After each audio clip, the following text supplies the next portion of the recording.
Hey y'all, thank you for joining me on my fifth video. Response has been way better than I expected. Thank y'all so much. And as always, I ask that you keep sharing because you never know who these videos are going to help. And that's why I'm making them. So that way they can help others and prayerfully help others avoid the turmoil that I put myself through, but more importantly, put my kids through. Tonight, I want to talk about why I stayed for so long and then ultimately why I left. I'm going to do my best to get through this video without getting too emotional. So y'all please forgive me if I do get emotional because this is going to be tough for me. But I had decided that from the beginning that I was going to be real on here. I wasn't going to put up any airs or put up any false bravado, painting me as such a strong woman, because no, I'm not. People say I'm strong, and if I have any strength at all, it's because of Christ. So let's start off why I stayed. One, because when I first said I do, I meant I do forever. I had no intention of divorce. It was not an option as far as I was concerned. I mean, I grew up seeing my grandparents' marriage. I mean, they still had pet names for each other. My grandfather would call my grandmother Heart and Pearl because she was the pearl of the oyster for him. And my grandmother would call him Gogi. Where she got Gogi, I have no idea, and I was always too scared to ask. But I grew up with that, and I always wanted that kind of marriage. No, they weren't perfect by any stretch, but I wanted that. They always held hands. They were married 60 years before my grandfather passed away due to Alzheimer's. And I saw the devotion in my grandmother. My grandmother would bake a cake or cupcakes or muffins or something every single month on the 19th of the month because they got married April 19th. And so every 19th of the month, my grandmother would make something special, like I said, cake, cupcakes, muffins, something to denote the day. And I grew up with this. They held hands. They would sit in their chairs in their home and they would hold hands. You rarely ever saw one without the other. And I wanted that for my marriage. I had always said that I want my marriage to be like that. So when I got married, divorce was not an option. I was going to stay married. God willing, we were going to celebrate our 50th anniversary together. And we were going to have a good marriage. I didn't expect perfection, but I wanted a good marriage. Secondly, because as I've said in previous videos, I thought everything fell on me because that's what it was. But a little bit before that, I didn't have much self-worth. I thought my worth was gauged on whether a man liked me or not. I mean, you could see that in the mistakes I made before I ever met my ex. I was trying so hard to get approval of a man because I never had approval from my father, that I gave myself away and should never have. It's something that I regret. I've come to peace with it, but I do regret it. Um, and that spilled over into my marriage, that I always strive to get his approval. When in truth, how could I get approval for someone that never approved of anyone, that was so selfish he never thought of anyone else? But of course I see that now. I didn't see that then. But I wanted so bad to be accepted by a man that I overlooked all the telltale signs before he even laid one hand on me, that this was a marriage that was going downhill. And then in later years, I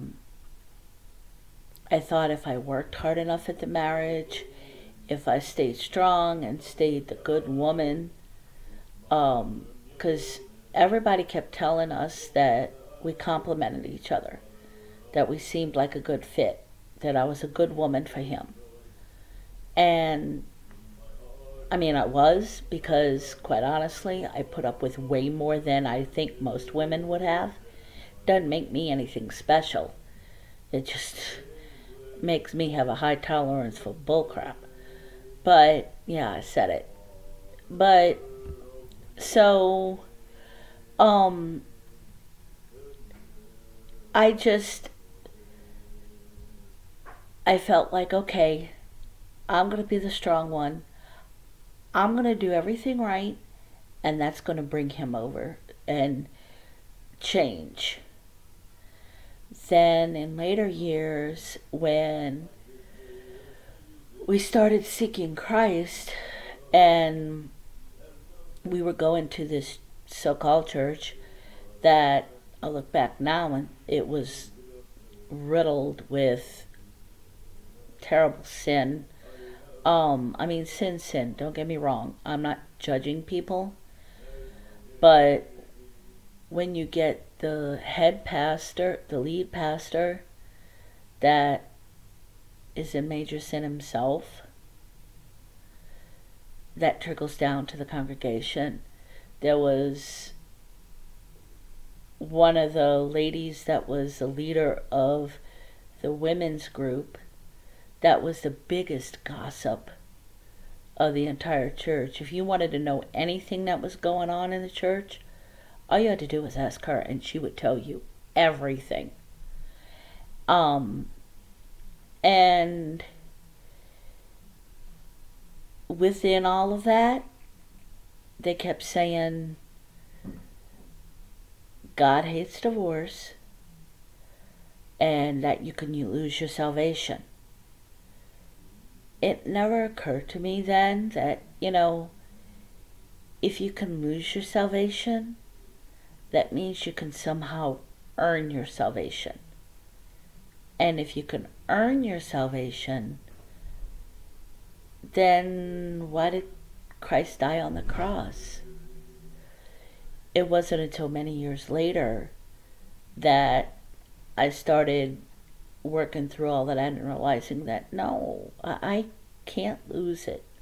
Once you are truly saved, I'm not saying just, oh, I prayed a prayer one time and so did that, done that, I'm good now. No.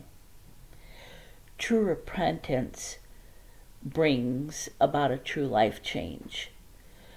When you are truly saved, you want to help the poor. You want to help the unfortunate. You want to be useful to the church. You don't do those things in order to get favor with God or to be saved. You do them because you are saved. And I didn't get that then. And then also, like I mentioned in my first video, I had all of these books and videos that I was reading that talked about being the helpmeet, being a good servant, being the perfect wife. Look at Proverbs 31. That's the wife you need to be. Um, and all of these impossible things that no woman can be, first of all, without Christ, but that no woman can be all encompassing. I mean, we're human. So, how can we be perfect? But yet, according to these books, I was supposed to be the perfect wife, and if I was the perfect wife, then he would become the perfect husband. And the thing is, I didn't want him to be perfect. I just wanted him to stop abusing me and stop abusing the kids. So I was afraid to leave because I didn't want God's hatred towards me. I realize now that God doesn't hate me. God has been blessing me something fierce. But, and he was protecting me through all of that. Even during the worst of times, to where I thought that I was just going to totally snap. God was right there holding me, putting his arms around me and saying, I got this. And he would calm things down for the moment, because he wanted me to see him. I regret that it took me so long to see him, but I'm glad I do now. And then later on, I started thinking that I wasn't strong enough to be on my own. I wasn't strong enough to be a single mother of 3 kids, when actually I was. I mean, I look back now and see how much opportunity I had back in '07 when I had called the police on him the first time for his physical abuse, and how I had the potential of being a great single mother that would have been able to support my kids and make a living. But I didn't have enough confidence in myself, because all of that abuse, I didn't even realize. It was so subtle at that point that I didn't even notice it. And so I didn't think I was strong enough. It also didn't help that going back to when I was living with my father was never proud of me for anything I did. The one thing he was proud of me for is when I was going to beauty school and learning cosmetology. But then I was maybe a month and a half out from being able to get my license. I had like a month and a half worth of hours left. And then I had to quit, because then my ex got a job. He had not been working for well over a year at that point. My biological father was paying our rent each month. And month and a half, 2 months shy of being able to get my license in cosmetology, then my ex decides to get a job, and it conflicted with my school hours. My daughter was 3 years old at the time. I had nobody to watch her. My biological father was disabled, and he didn't feel comfortable watching her. So I had to quit. So there went the pride out the window. I never felt like he was proud of me for anything again. And I always wanted to hear him say that he was proud of me. And that spilled over to my marriage. Because I never got the approval that I so desperately desired from my father, I wanted that approval from my husband. But again, I never got it because he was too busy being selfish. One instance, I think I mentioned this in a previous video, where all the while he was dressing to, by his own admission, dressing to get the attention of other women. He would dress in kind of like biker wannabe mode. Tight jeans, scarf on the head, like a skull cap, and leather belt, the whole bit. And of course he'd get attention of the women because at that point he was handsome.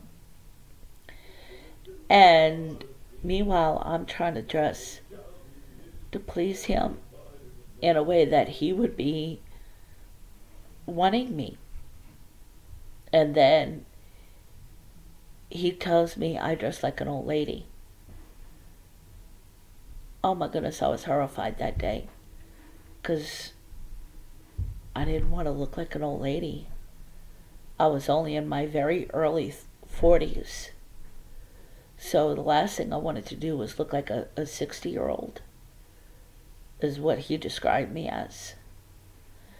And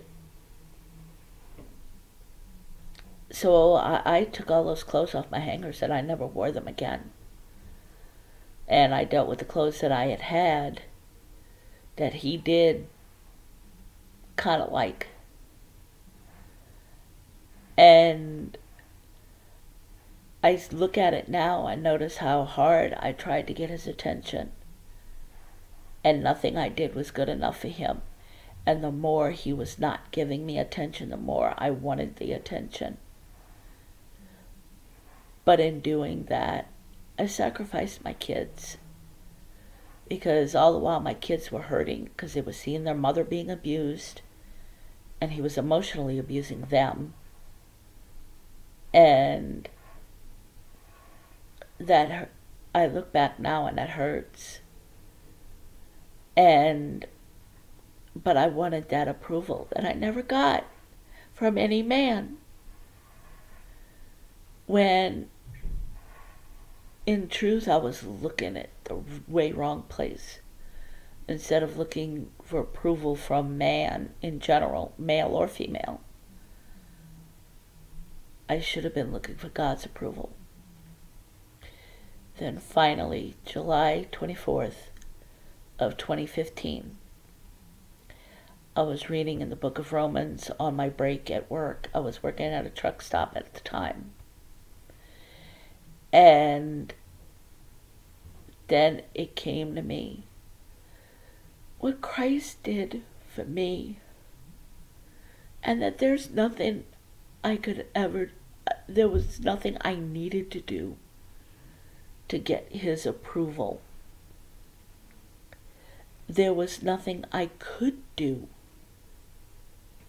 to get his approval. I mean, those of you who are watching out there who are parents, think about it this way. What could your kids ever do to earn your love? Like, let's say your kid messes up, you give them consequences, you ground them, take away their phone, whatever. What do they have to do in order to earn a hug from you? Nothing. They're your child. What do they have to do to hear you say, I love you? Nothing. In fact, it's because you love them that you gave them consequences to their poor decision.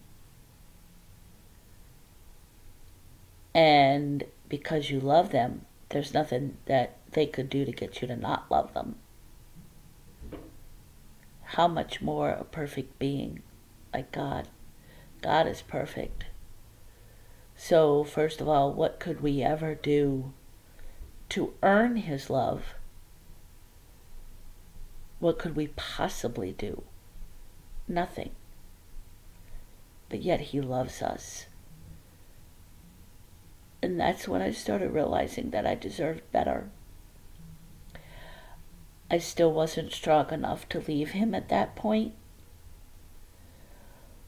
But that started the ball rolling and making me feel better about myself, to where I started getting better jobs, seeing that, hey, I can do this, I can do that. Or one job I took was simply the truck stop job. I took it because I had never had a job like it. It was similar to fast food, working with people and stuff, but I'd never worked with truckers. Quite honestly, that's like one of my most favorite jobs because I loved working with truckers. They're a different breed, but they're all heart, most of them. But I took that job because it's like, that would be something different to do. And I actually liked it. And then when I had a company here, when I was looking for another job after the truck stop started getting a little too hard on me because I had a bad back, I had a company call me wanting the interview, and it was for a phone job where I'd sit down and answer calls all day. I'd never done anything like that. But by that time, I started getting confidence because I was going towards Christ. So I had the confidence to try it, and I wound up doing well with it. But through the whole thing, it was still in the back of my mind that it's still all my fault. Everything that's going on is all my fault. I've got to just be the good person, be the good wife, and just be strong, not tell anybody, because I didn't tell anybody what I was going through. My mother and my sister saw it. I mean, they know me. My mom knows her daughter, but I didn't go into detail of anything I was dealing with.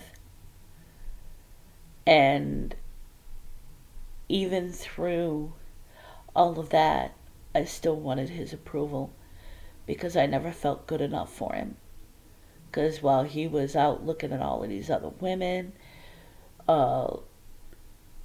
capturing women on the internet, pulling up pictures of women on the internet, and I kept thinking it wasn't enough. And then finally, I started realizing that it's not me. That no, I'm not perfect. And there was a lot of room for change. There still is. But that ultimately, it wasn't only me. And then here's the reason why I ultimately left. It was first and foremost because of my kids. Because I knew I could never have a relationship with them, even though they're adults. I knew I couldn't have a relationship with them if I stayed with Him. And that is so sad to say because He's their father. Well, their biological father.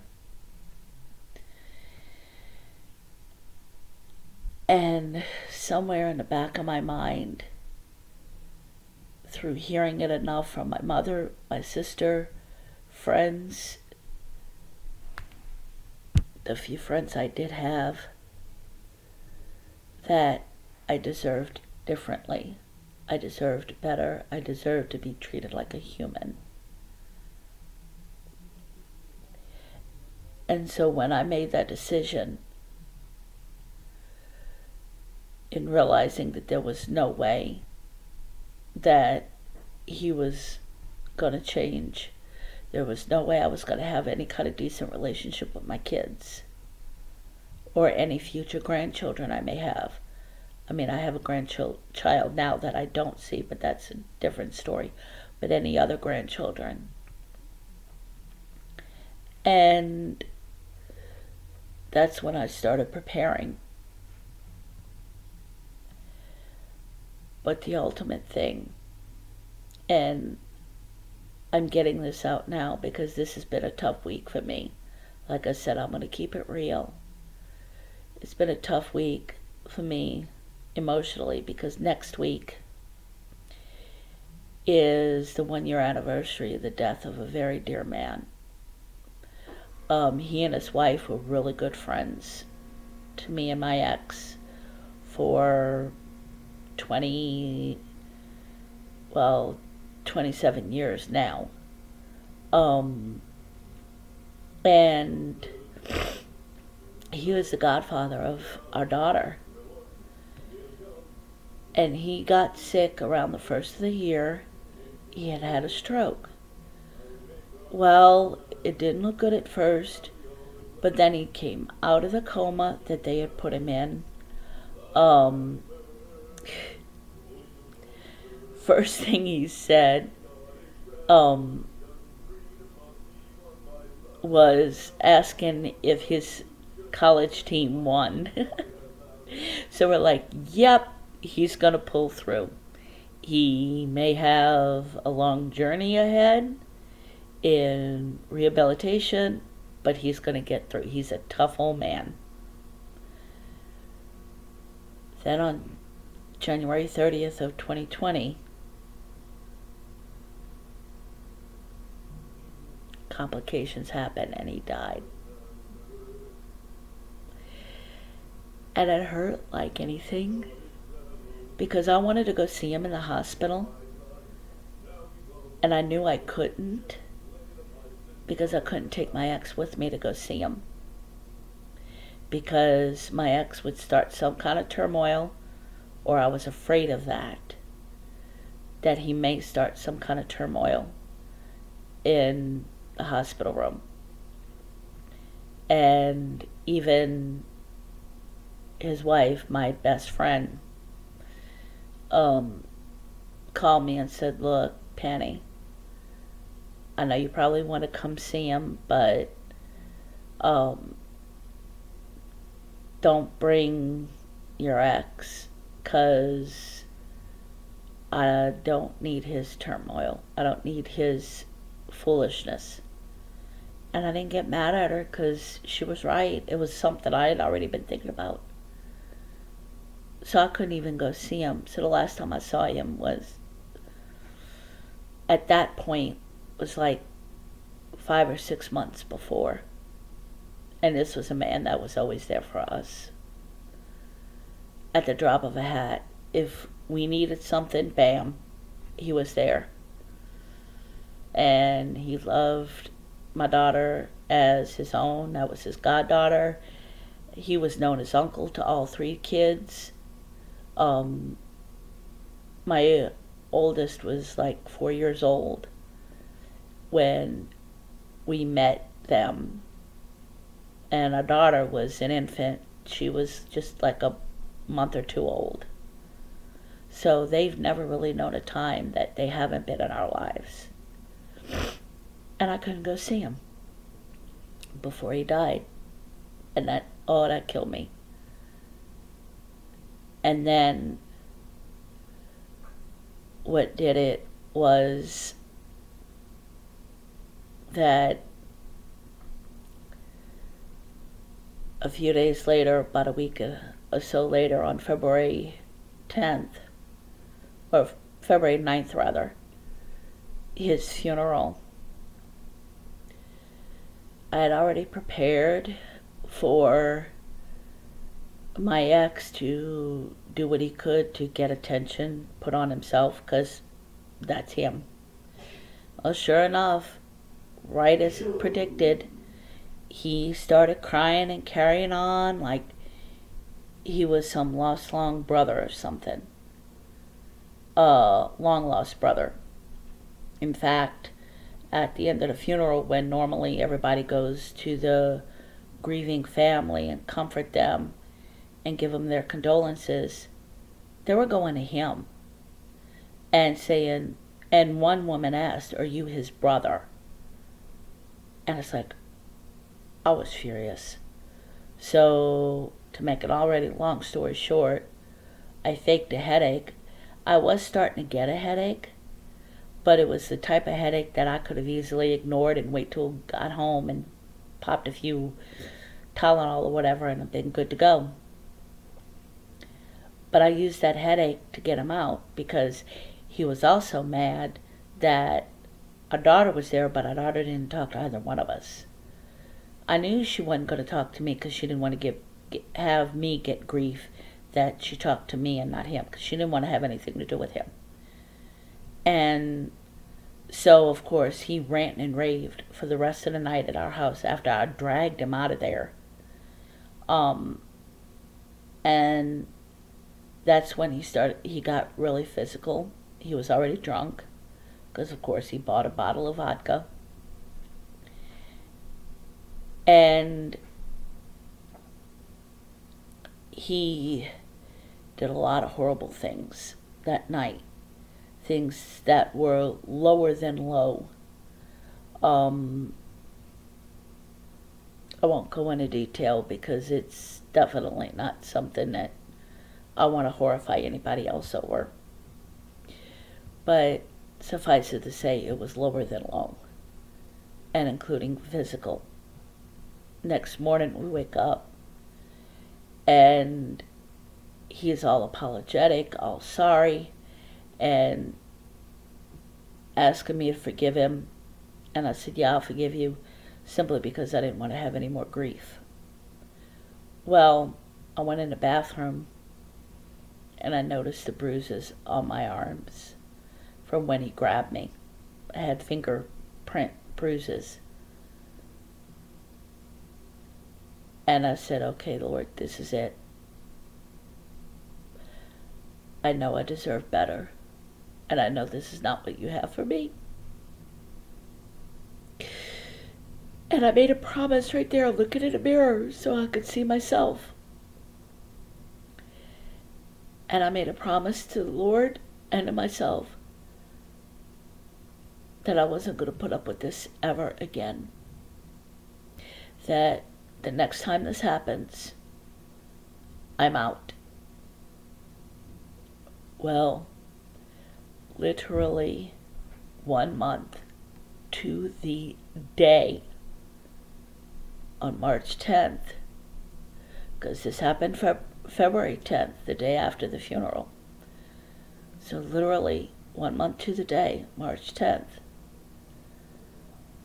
I said enough, because he had gotten into another drunken rage. All because in his estimation, I put the kids above him, which was basically the same thing he got in a drunken rage a month before.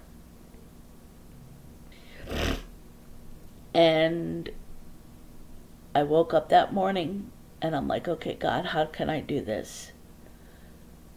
Because obviously I couldn't call the cops while he was there, because he watched me like a hawk that whole night. Every time I even looked at my phone, he almost grabbed my phone a couple of times because he thought I was going to call the police, because he knew what he was doing was wrong. And so I knew I couldn't call right then and there. And I thought about doing that code thing with the dispatch, with the 911, call 911 and order a pepperoni pizza. But it was so late at night, it was like midnight, that wouldn't have even worked. So the next morning, I got up, and when I went to the bathroom, I saw even more bruises than I did a month before. And I'm like, God, I got to do this. Give me a way to be able to call the police. And then I go back in our room, and he asked if our youngest worked that day. And I said, yeah. And he said, well, you're going to have to take the truck because I can't drive. So we're just going to have to give our youngest money for an Uber. When he said that I had to drive to work. Because even on days where our youngest didn't have to work and that I could have taken the truck, more often than not, he took it. Because that was how he got control. So for him to say he couldn't drive because he was so hungover still, I knew that was, I looked up towards the heavens and I said, thank you, God. Because I knew that was my way to do it. I immediately had a plan. The plan was I was going to go to the local grocery store, grab some cash, come back, drop it off for the my youngest to take the Uber. I got dressed like normal, acted like nothing happened. He's all apologetic, and I'm like, okay, that's fine, okay. And I went downstairs to go to my truck, and I'm crying, y'all. My tears are just flowing. I'm praying that he doesn't see me crying because he was looking out the window at me. And I'm like, God, I'm going to need your strength. I got to do this. I got to do this. Because if I'm going to have any kind of relationship with the kids, because he's never going to get any better, he's never going to change, I can't not have the kids. The kids deserve better, and I deserve better. I get to the local grocery store. I call my boss, tell her I can't go into work, family emergency. Then I call the police, and the rest is history. So, but that's why I ultimately left. Because first and foremost, my kids deserved way better. They deserved better many years ago. But they no less deserve better now, even though they're grown. And I deserve better. Just like you deserve better, you who's watching this, who's maybe going through an abusive relationship. You deserve better. God did not create you to be abused like this. So if you're in an abusive relationship, you do have the strength to get out. Ask friends. Ask Christ. And God will give you strength. So thank y'all for listening to this very long video. Share, like, and subscribe, and tell your friends. Hopefully, if I can say, if through what I went through can save even one person, then it'll all make sense what I went through. Thank you, and y'all have a good night.